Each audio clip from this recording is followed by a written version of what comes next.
Vale, doncs ho podem posar... Aviam si em deixa canviar la càmera. És que t'he posat les dues avui. Ah, i tant, avui em veig aquí. A veure si pots anar canviant, anem a provar-ho. Si et deixa aquí. Sí, sí. Ah, com ho faig, això? Simplement, aquí li connectes el vídeo, Sí. la pestanyeta i tens dues. Una teva i la teva. Que m'has diuen igual perquè són del mateix model. Ah, vale, perfecte. Estupendo. Vaig veure que Vale, això simplement vaig canviant i ja està. el teu gust, una o l'altra, ja està. Perfecte. Ara posem-la d'aquí. Vale, ara està gravant, veig. Ah, pues sí. So let's now start. Okay, so let's start now. Today it's my great pleasure to introduce you, Professor Rhama Bentirou, for this seminar on the European Court of Human Rights and climate litigation. Professor Bentirou, if you just allow me a very short introduction. She holds a PhD in European law from the University of Grenoble-Alpes in France, and a PhD in law from the University of Neuchâtel in Switzerland. And all this research and most of his PhD research, but postdoctoral research actually is related to the right to a healthy environment in the European law, in particular the normative dynamics and the jurisprudential or the judicial enforcement. She is now a postdoc researcher by the Swiss National Science Foundation. She was actually here invited last year for as a visiting professor at the University of Barcelona. She's also associate researcher at the Centro de Studies de Derecho Ambiental de Tarragona at the University Rovira i Virgili. She's also lecturer at the University of Grenoble-Alpes in France, and she is also, well, finally involved in quite a lot of different research projects, national, international. She's actually part of the research project that we have here in the Department of Public International Law, and she has published a lot in different areas, particularly in environmental governance, vulnerability, of course, the right to a healthy environment, etc. So today it's a pleasure that you can share this time with us, Professor Bentirou, and she will, have this seminar in 2 sessions, today's session and tomorrow's session. And I just post the plan of the sessions in the campus virtual and several readings in case that you like to have some more information about the issue. And actually the idea is that she will have a presentation for around 40 minutes, and then we will have around 20 minutes, 25 minutes of debate with the people here in the classroom and with the people also that we have on the online format. For those who are online, let me just simply just let you know that I'm recording this session, so we can post it into the webpage of the Jean Monnet Chair on European Union Environmental Law, where you can find it. So if for the debate you do not want to be recorded, so just please remember that we are recording the session, so the only thing that you need to do is to put your camera out, so off, and sorry, the camera off, and then you will not be recorded. And with that, it's all I wanted to say. And Professor Rhama Bentirou, you have the floor. Okay, so let me know when you want me to share the screen with the PowerPoint presentation. And remember me when I need to change Okay. Hello everyone. Thank you very much, dear Mar, for this beautiful introduction, and especially thank you for inviting me to give this course on the topic of European Court of Human Rights and climate litigation. As already presented in the plan that Professor Campens has, I think, already sent to you, the course will take place over 2 sessions. With the lesson plan divided in 2 parts that are different, but of course complementary. The first part will be reserved to study the evolution of environmental litigation before the European Court of Human Rights, from the right to healthy environment to the recognition of a state obligation to take action against climate change. And here we will deal with not only conventional or traditional environmental litigation before the European Court of Human Rights, but also the new developments of the climate litigation before the European Court, in particular with petitions that have conducted as of 2020. The second part of the course, which will be studied tomorrow, will be reserved for the question of the alignment of the jurisprudence of the European Court of Human Rights with the global movement to fight against climate change. And within this framework, we will look at 3 points: the governance of the EU in the climate matter, strengthening of state climate obligations with some examples, national examples, and the emergence of an international consensus against climate change. So now we can begin the PowerPoint presentation. I'm so sorry, I have a technical problem, I think, with my computer, because when I wanted to share the screen with you, it is clearly written that it is impossible to share the screen. So thank you, Mar, for your collaboration to share your screen for this PowerPoint presentation. Before that, I begin to study the 2 parts. I would like to start by asking the following question: why is it important today to deal with environmental or climate issues in relation to the jurisprudence of the European Court of Human Rights? And we can move to the first slide, please. First of all, the issues related to climate change can no longer be treated today only from a very narrow, very technical perspective related to environmental sciences or related to the ecology. Issue of climate change is today transversal, is an interdisciplinary, is even multidisciplinary question that affects both human rights and non-human rights, and that requires a certain synergy, certain actions between all the actors of the international level in order to understand the impacts of this problem on nature and the human health. Having said that, the jurisdictions that have the competence to protect human rights can no longer avoid this global movement. They must rather be part of this movement to fight against climate change. Second reason, why is it important to deal with environment and climate issues in relation to jurisprudence of European Court of Human Rights?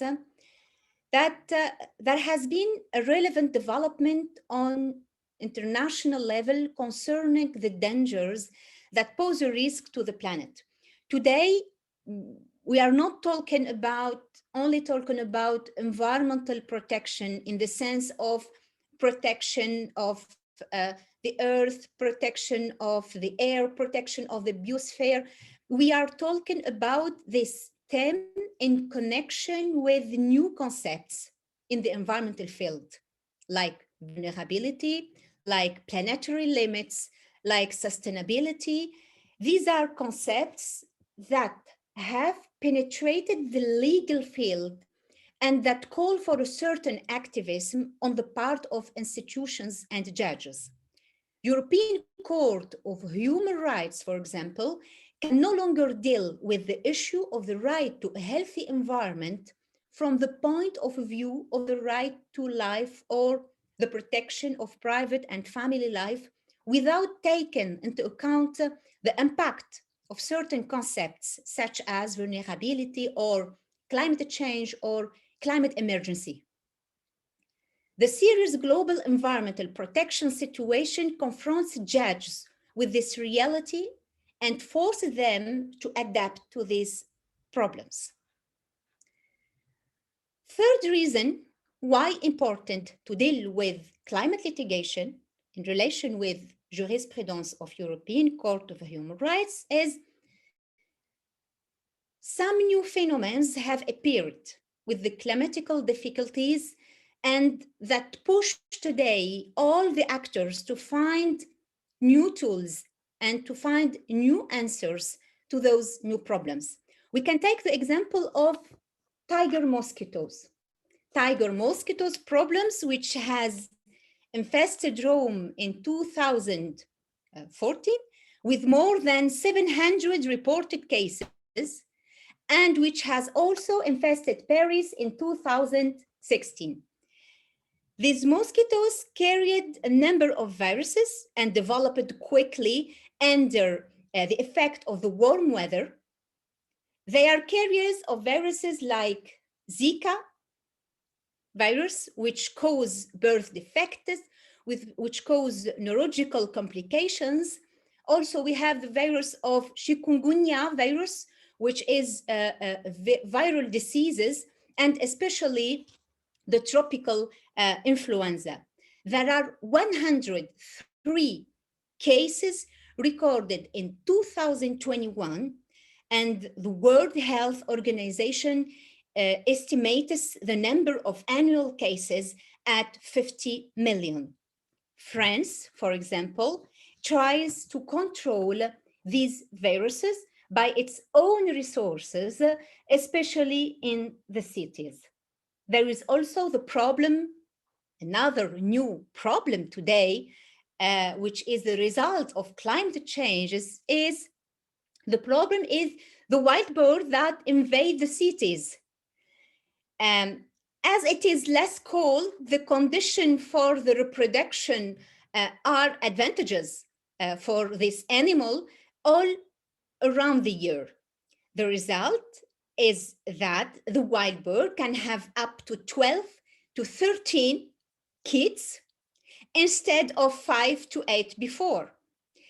The invasion of the cities by these wild birds poses a danger to the physical integrity of the population.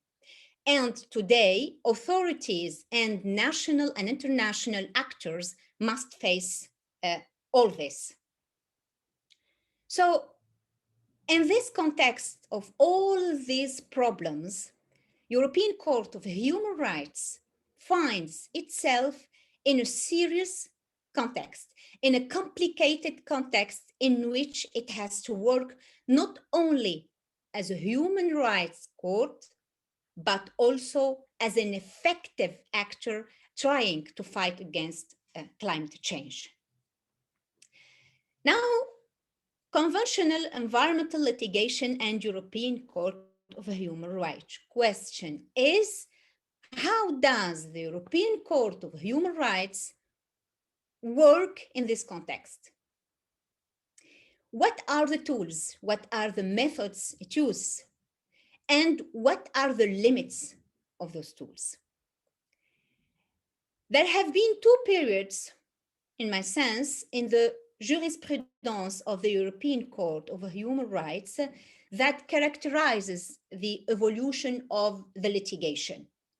We have first period with environmental litigation, conventional, traditional environmental litigation, and we have a second period with climate litigation. We will first begin with the conventional or traditional environmental litigation. And we will see here the methods used by the courts and then the condition of the reception of the applications. European Court of Human Rights has decided on several occasions on issues related to the protection of the environment under Article 2 on the right to life, and under Article 8 on the protection of private and family life, and in some cases under the Article 10 on freedom of expression. A first series of cases concerned the protection of the right to healthy environment, such as the case Aton 1 and Aton 2 concerning the airport noise, the case Di Sarno, Italian case concerning on waste management, and the case of Onereldise concerning the death of a person following a natural disaster.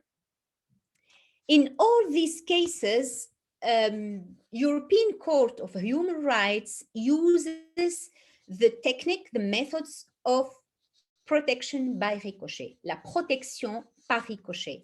This is a technique used by the court to get around some difficulties, especially ratione materi difficulties.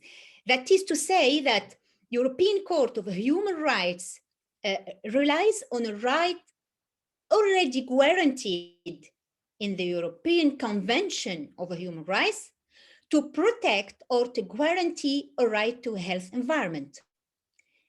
The right to a healthy environment is not directly recognized in the text of the European Convention of Human Rights. And the court refuses to protect a right which is not recognized in the convention, and it is logical. So to get around this difficulty, it chooses the court the protection by ricochet to derive, for example, from the Article 8, a right to a healthy environment via the right to the protection of private and family life. And thanks to this method, applicants were able to see their applications, their petition accepted before the court. Unlike applications and like petitions that were carried out before the European Commission of Human Rights, which was created before the European Court of Human Rights, and which refuses applications related to the protection of the environment simply because applicants base their griefs on the violation of a right to a healthy environment and not on the violation of an Article 2 guaranteed on the Convention, European Convention of Human Rights. Apart from this method of protection by ricochet, the court has developed another method, which is the evolutive or progressive interpretation, which is the subject of the slide after. Why? It is to interpret the concepts of the convention in more open and more flexible way. I take the example of the interpretation of the concept of home, of domicile, included in the Article 8 of the European Convention of Human Rights. The case Moreno-Gomez judgment provided a very progressive vision of respect for the domicile. According to the court, the notion of home, the notion of domicile is conceived not only as the right to a simple physical escape, but also as the right to enjoy that space in peace. Violations of the right to respect for the domicile are not only material, there are also corporal violations, such as to entry into the domicile of an authorized person, but also immaterial or intangible violations, such as noises, smells, or other interferences. In the interference, or if the interference is serious, if we have serious interferences it may deprive a person of his right to respect for the privacy and the right to respect his own domicile. The extension of the scope of the right to protection of the domicile to intangible interferences has been affirmed in a series of cases adopting the same interpretative way, like Molino Gomez, many other cases like De vs. Hungary concerning the increase in noise caused by the increase in road traffic.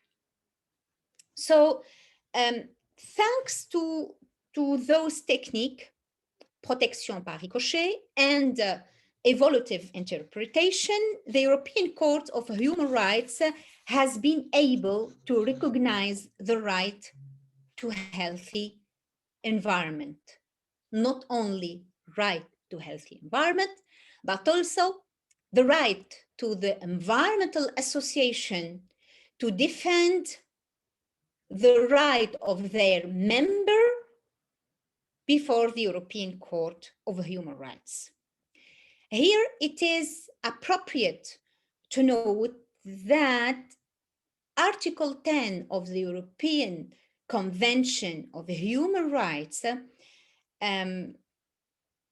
this article don't guarantee the right to the association, environmental association to healthy environment, but those associations can go to the European Court of Human Rights to defend a general interest or to defend the interests of their members. It is impossible to act before the European Court of Human Rights in the context of actio popularis, which is forbidden before the European Court of Human Rights. So here, okay, as environmental association, we can act before the European Court of Human Rights, but we have to defend a general interest, or we have to defend the interest of the member of the association. Here we have many cases, the case of Gorez-Lizarraga, the case of collective Melox, and after the course, I can send to Professor Mark Campins a list of some cases before the European Court of Human Rights in this context of environmental association before the European Court. So now, concerning the admissibility of these requests has been conditioned by both formal and substantial criteria. So we have seen that there are two methods, the protection par ricochet and the evolutive or progressive interpretation, which are two tools. And now in this conventional or traditional environmental litigation in front of the European Court of Human Rights, we have always some material and some formal criteria that we have to fulfill. First, concerning the formal criteria, there are many formal criteria, but the most important is the exhausting the internal remedies, which is required to go before the court and which has recently been reduced after February 2022 from 6 months to 4 months. The court generally applies the rule without, as the court said, always without excessive formalism, and tries to verify whether the domestic law really allows this possibility or not. According to the established case law of the European Court of Human Rights, in order to be considered effective, a remedy must be able to correct the situation and must have a reasonable chance of success. The obligation to exhaust national remedies requires applicants to pursue the normal use of remedies that are available and sufficient to enable them to obtain compensation for the violations they claim. These remedies must exist with a sufficient degree of legal certainty, both in practice and theory. Otherwise, they will not be as effective and accessible as they should be. So the court insists always on respecting this condition in the name of two concepts: the principle of subsidiarity. It always recalls that it acts as a secondary court, and also in the name of the respect of the national margin of appreciation, which leaves the states the freedom of action, and therefore the court cannot substitute the national jurisdictions. So as regards the material conditions, now there are also several material conditions that are different from one case to other. But we take the example of the most important, in my sense, the most important material condition, which is the direct link between the damage and the prejudice, which influences the quality of the victim before the European Court of Human Rights. The European Court of Human Rights can never protect an applicant who is not a victim of a violation of an article guaranteed by the European Convention of Human Rights. This is the rule. This means that every applicant before the European Court of Human Rights must show the direct link, the direct correlation between the damage and the harm caused. The problem here is that it is sometimes very difficult to prove this link. For example, there are two cases, Balmer and Atanasoglu versus Switzerland, on nuclear experiments.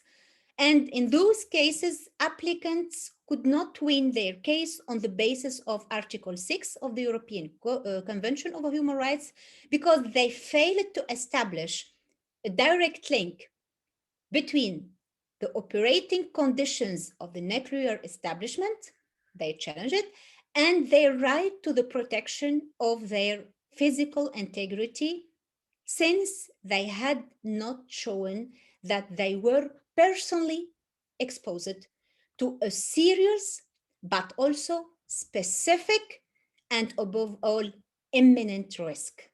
And here we have four material criteria, four material conditions: personally exposed, serious risk, specific risk, and imminent risk. The court here is extremely rigorous on this detail. It requires proof on a direct, not distant link, and demands that the risk be imminent, serious, and specific. These are cumulative conditions that are sometimes very difficult to fulfill. In this context, there have been several critics addressed to the Court of Human Rights, the European Court of Human Rights, which has tried to change its attitude, especially after 2020. It has clearly understood that it cannot work in very limited and a very strict context, which is the protection of the environment or the right to a healthy environment. It must introduce more flexibility in the formal and material conditions of admissibility.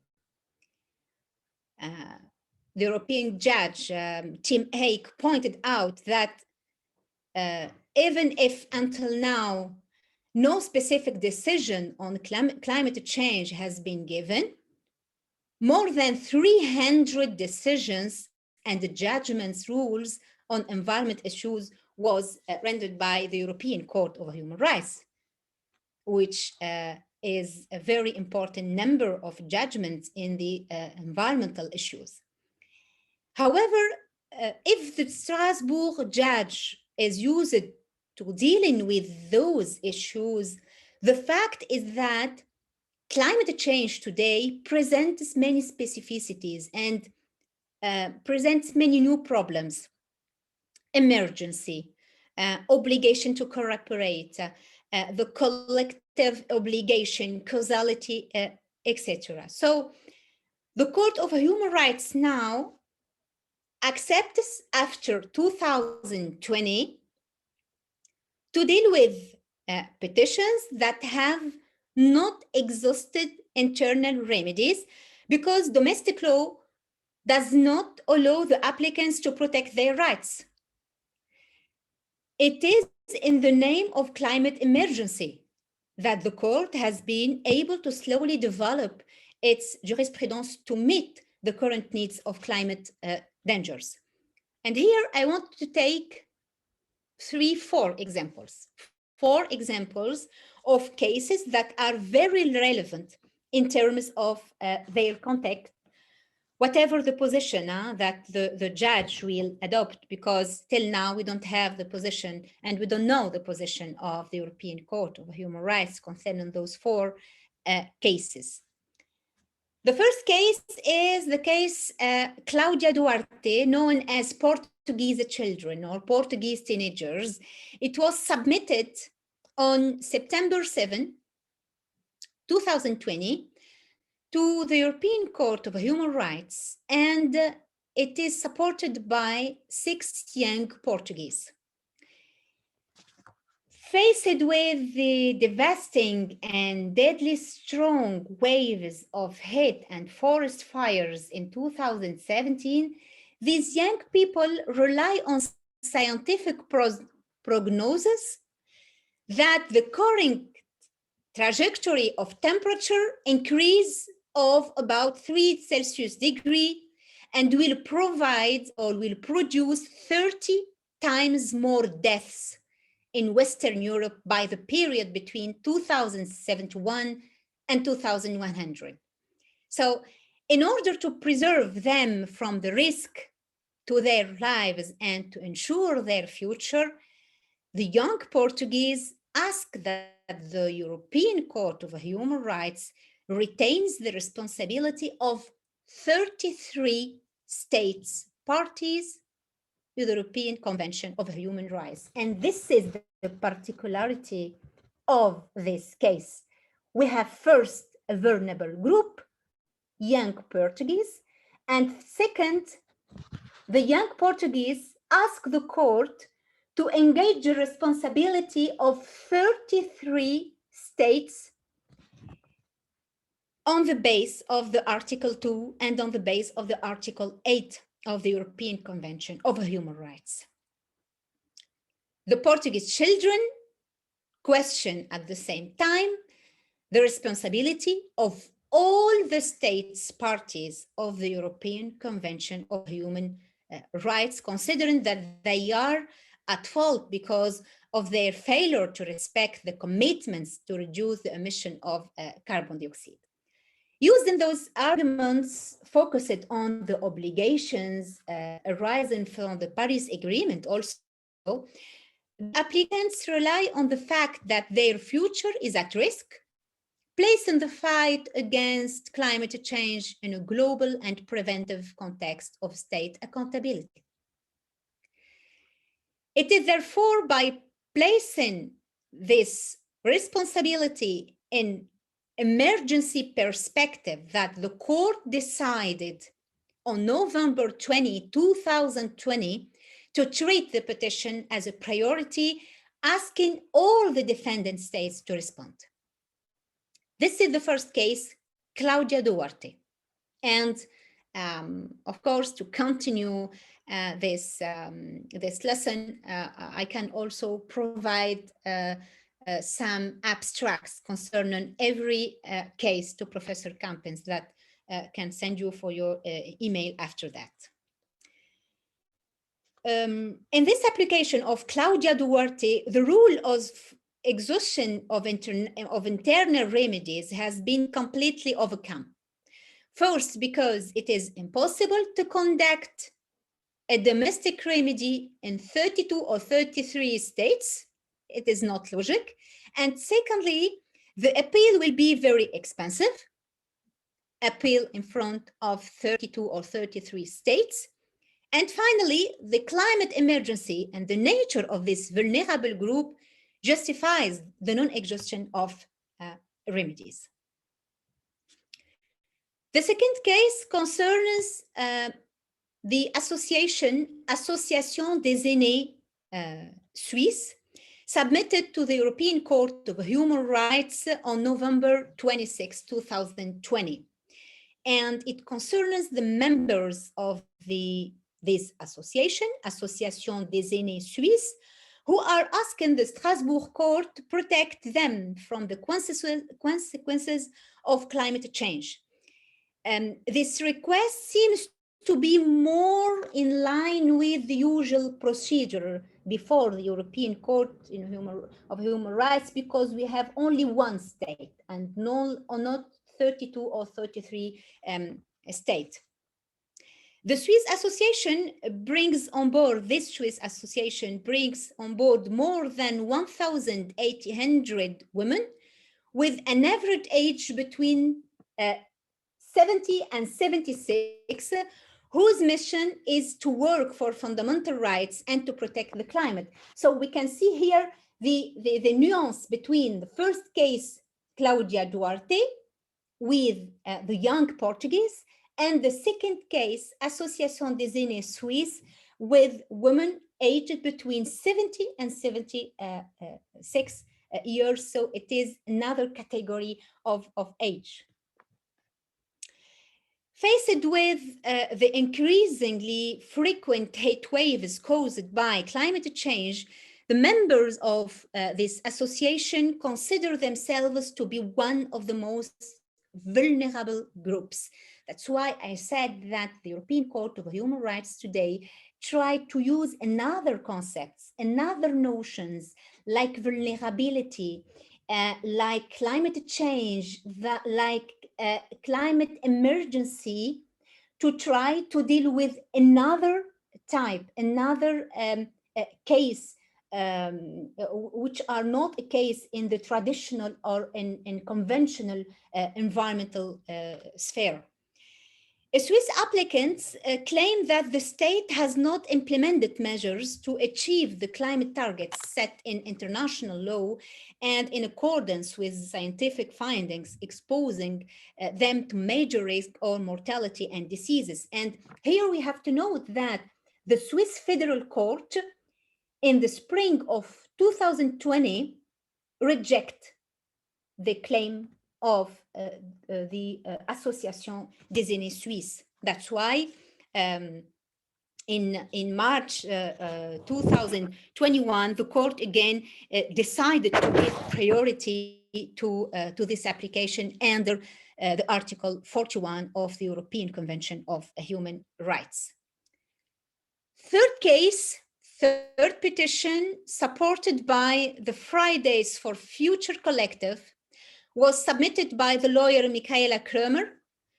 Her client, an Austrian suffering from a form of multiple sclerosis, from the syndrome which called Unhoff syndrome, dependent on temperature, and wants to pursue his government in court in order to force it to act more against climate change. The climate crisis, according to the lawyer, affect the daily life, affect the personal dignity, and affect the well-being of the Austrian person. As with the Portuguese children's case, the complaint was referred directly to the European Court of Human Rights, since under the Austrian law concerning the Alpine nations legislature cannot be contested in a domestic court. Finally, we have the fourth case, fourth petition, which was submitted in June 2021 by 6 young people between the ages of 20 and 27. So here we see we have 3 categories of groups. We have young person, we have person aged between 70 and 76, so very senior, and we have another group, vulnerable group, which suffer from the syndrome of Unhof syndrome, so suffering from many problems, health problem causing from the climate change. So this fourth petition was submitted in June 2021 by 6 young people between the age of 20 and 27, together with the Greenpeace Association and Young Friends of the Earth. And here we can see that always the Environmental Association try to support the petitions in front of the European Court of Human Rights in this context of climate litigation. And those applicants, of course, they have exhausted local remedies and request the European Court of Human Rights to pronounce on the relevance of the Norwegian oil exploration projects in the Barents Sea. They believe that this state authorization to explore the Barents Sea denies them a sustainable future and violates their fundamental rights.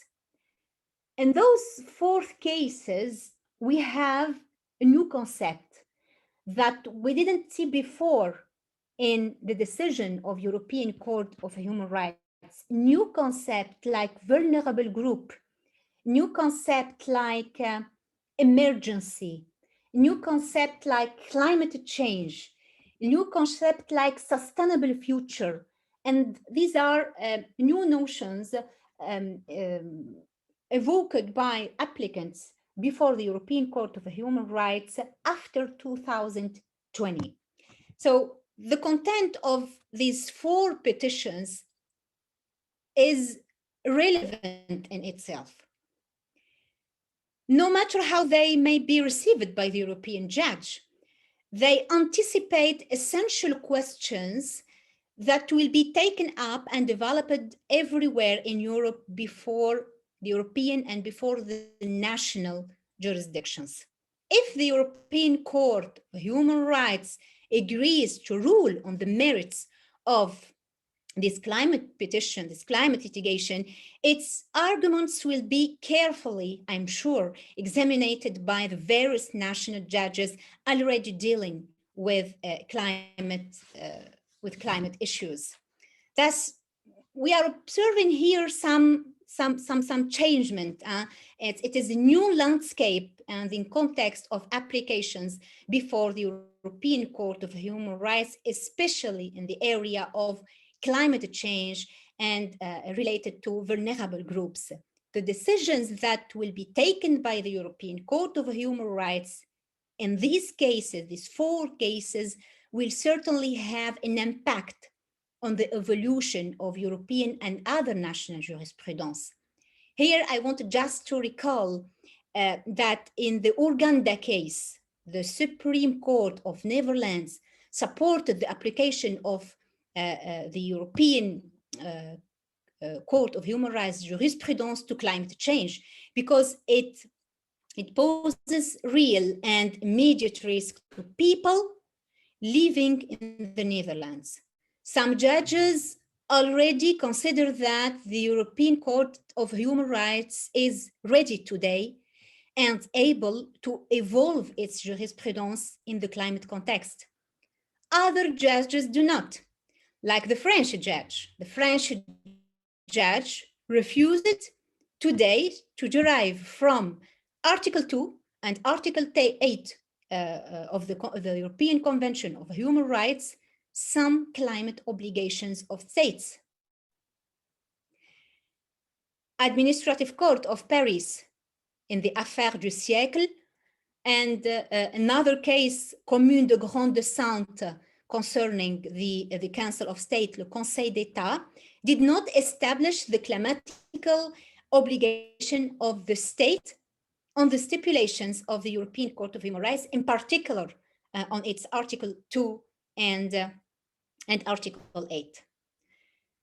In the continuation of this idea, we will see tomorrow that the evolution in the type of petitions and the type of applications conducted before the European Court of Human Rights in the last 2-3 years is not isolated, but comes in response to a whole global international movement to fight against climate change.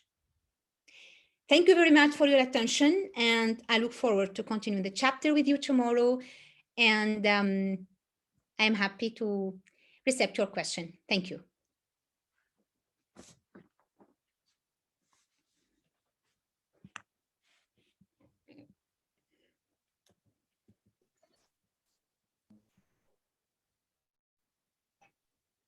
Okay, thank you very much, Rhama. You. So now we have just the main context for our seminar, and I'm sure that there may be probably some questions or comments from our audience here. I don't know, let me just change the camera.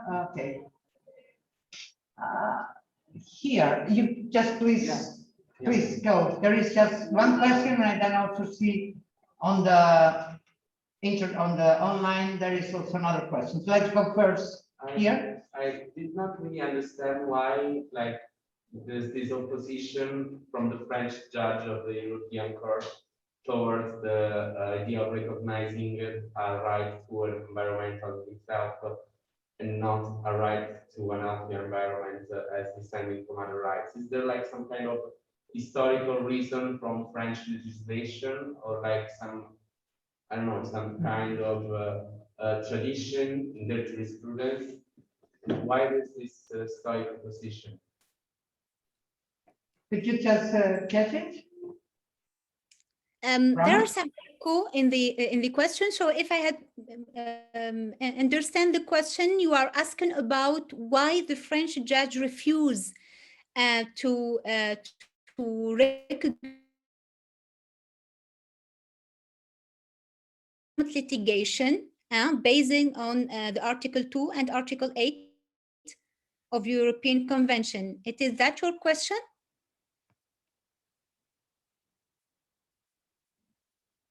Yeah. So yes, it was. Yeah, that's the question. Like, it's a net. This, I don't know, some kind of national jurisprudence, or I don't know. Traditionally, they do not have this kind of culture when it comes to environmental legislation. So, if there's a specific reason for it. Thank you. Thank you. Yeah, thank you for your question. I think that the case of French judge is a little bit particular, because here we are in this tradition of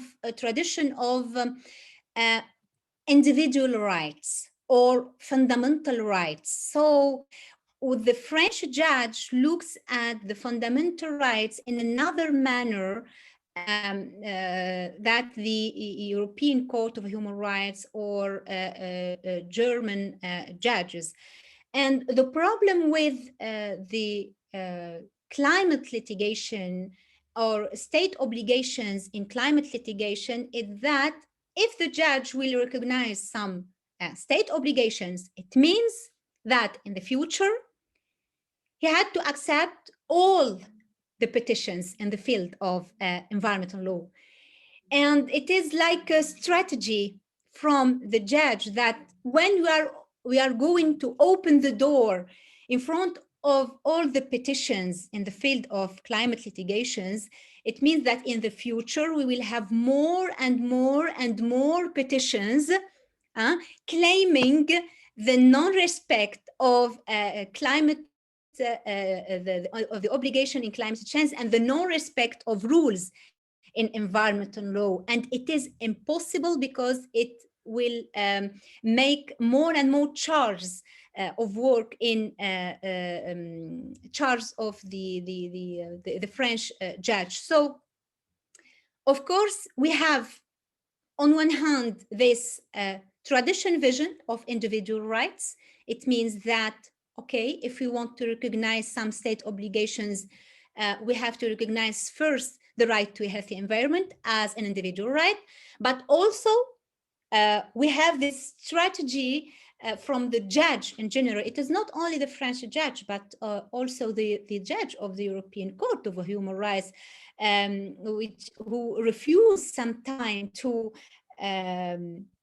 precise the obligations or the state obligations in the name of the respect of the principle of subsidiarity or the national margin of appreciation. So yeah, sometimes we see the decision and we say, certainly there are some reasons behind that. And there are some reasons, judicial reasons, of course, but there are sometimes some political reasons and sometimes some extrajudicial reasons why we don't accept to realize some state obligations based on Article 2 or Article 8 from the European Convention of Human Rights.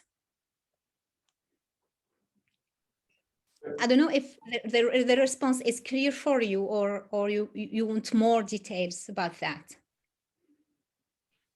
Thank you, Rhama. I don't know if there is any other question here in the classroom, because if not, I thought that we got a question from somewhere. Sorry, or no, I don't see it anymore. Okay, I so have a question. Yes, please, Professor Aguilera. Yes, Professor, when you were talking about not exhausting all the domestic jurisdiction, you talk about that you needed to exhaust all the internal remedies.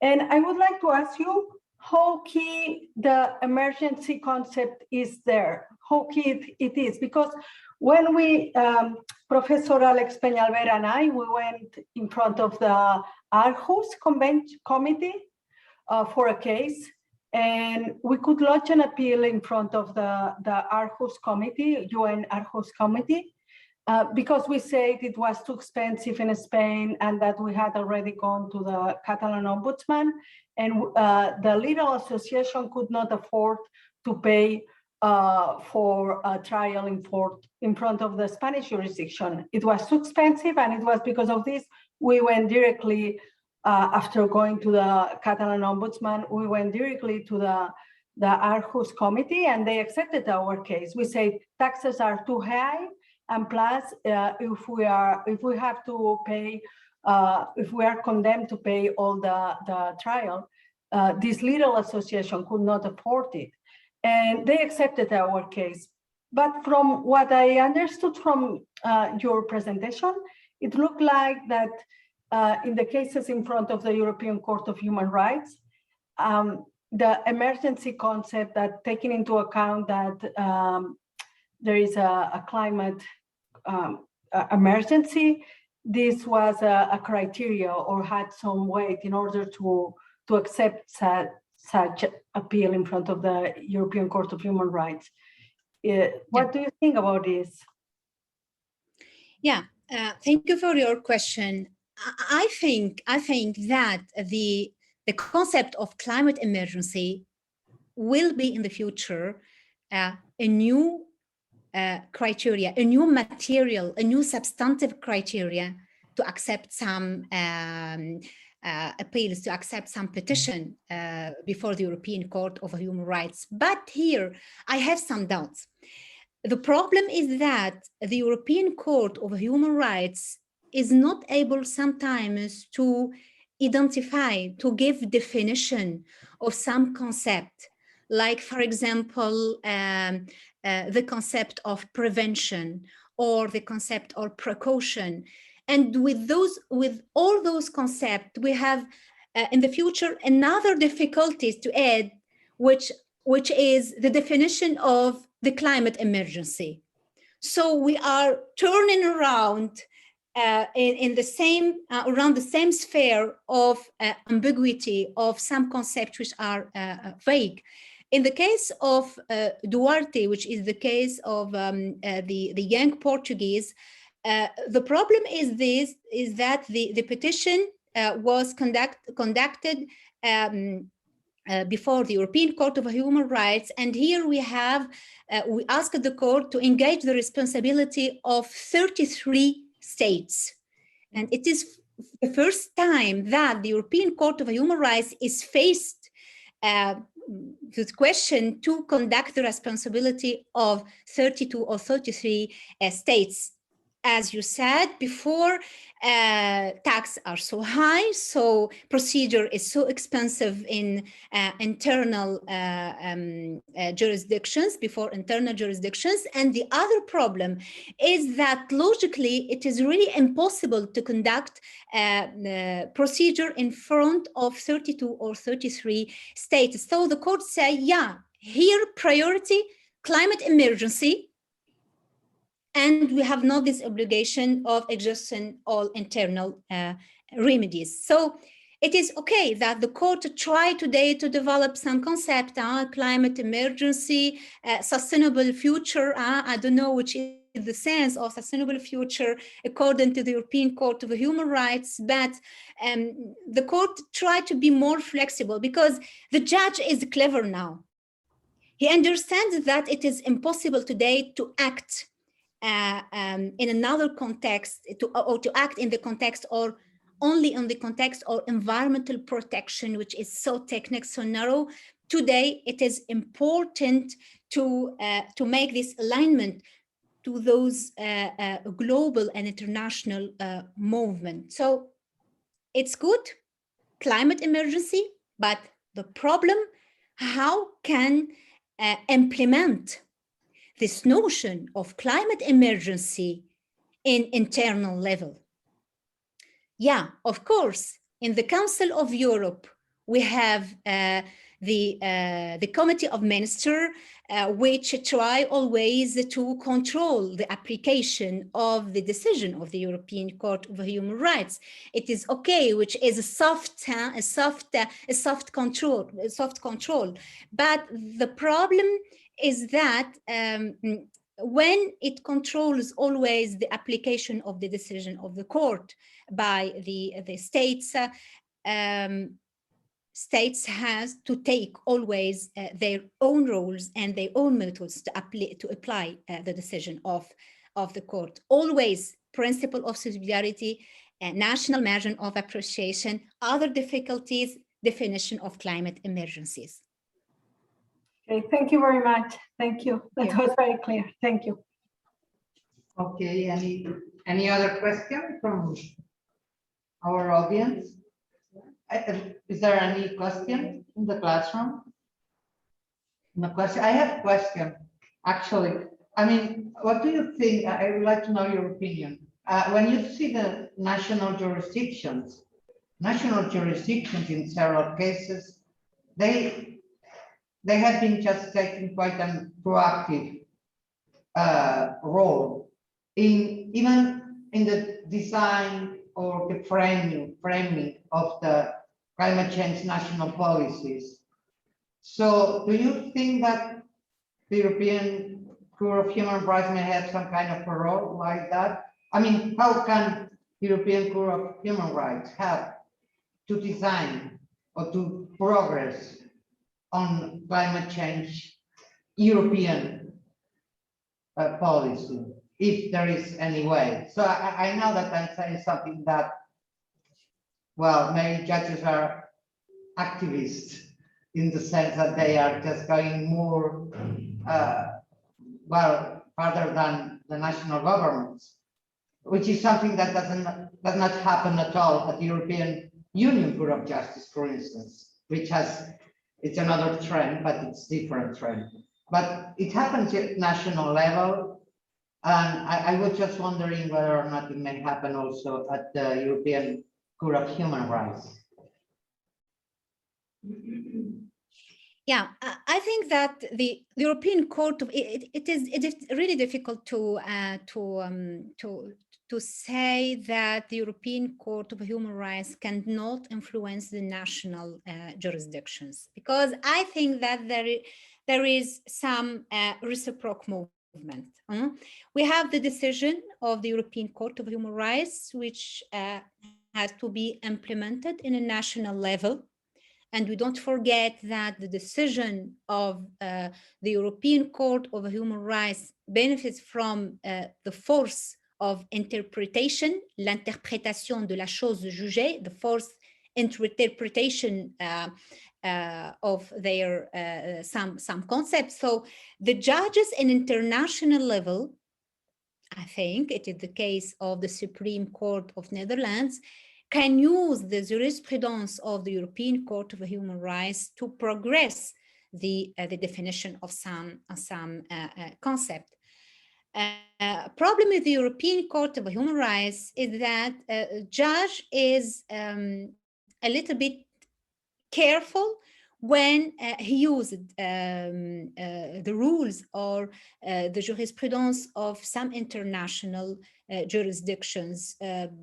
Sometimes, for example, in the case Disarno, we find that the judge use many international conventions, the Convention of Aarhus, many other internal rules, and many examples of internal and international jurisdictions to support that it is important today, for example, in the case of Disarno in Italy, to say stop to the problem of the management of waste.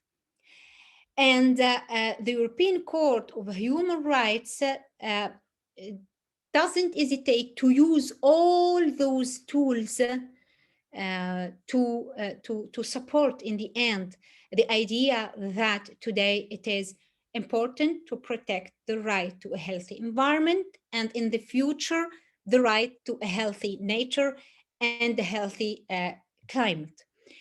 And so I think that there is a sort of interaction between internal jurisdiction and the European Court of Human Rights. And I think that there is some forum, the European Forum of Jurisdictions. And in this forum, I had said one time, I had seen one time that there are some meetings between national judges and European judges to debate many problems in the field of climate litigations. So this methods with each extrajudicial try always to make a fusion between the national jurisdictions and the European Court of Human Rights.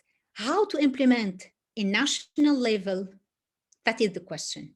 And it is difficult to find a uniform response for this question, because the implementation of environmental rules differs from one state to another, according to economic problems, according to environmental problems, according to political problems.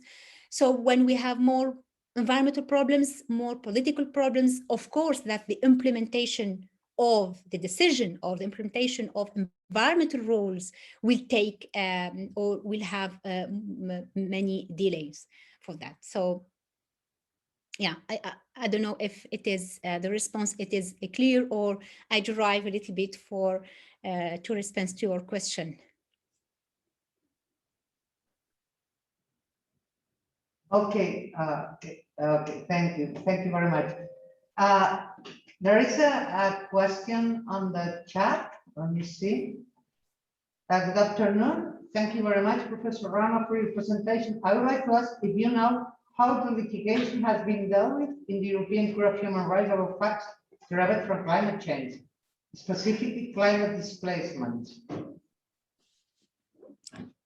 Yeah, thank you for your question. Till now, there are no case concerning the climate displacement before the European Court of Human Rights. But of course, in the future, according to all those environmental changement and climate change, we can, of course, see some cases related to climate displacement.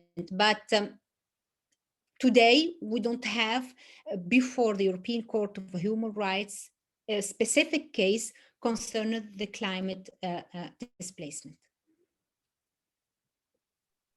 Okay, thank you. Thank you so much. I don't know if there is any other question. Let's see. No. No more questions? Okay, then if there is no more questions, we will may stop just here. We have our second session tomorrow. And so let's just finish today. Thank you. Thank you very much, Professor Bentirou, for your presentation, for your answers. And let's hope that we can meet again tomorrow at the same time. And thank you to, well, people on the online format and our students here in the classroom. And well, we see you and all of you tomorrow afternoon at the same time. Okay, so let's finish right now and let's resume tomorrow for the second session concerning the alignment of the jurisprudence of the European Court of Human Rights with the global movement to fight against climate change. Okay. Thank you. So, thank you. Thank you very much, Mar, for the moderation for the session. And as I said, in the end of the two sessions, I will provide you a list of the most important cases before the European Court of Human Rights concerning the conventional environmental litigation and climate litigation after 2020 to send to the students with some abstracts concerning the four important case. Thank you. Perfect. So thank you very much. See you tomorrow again. See you. Thank you. Bye, Mar. Thank you.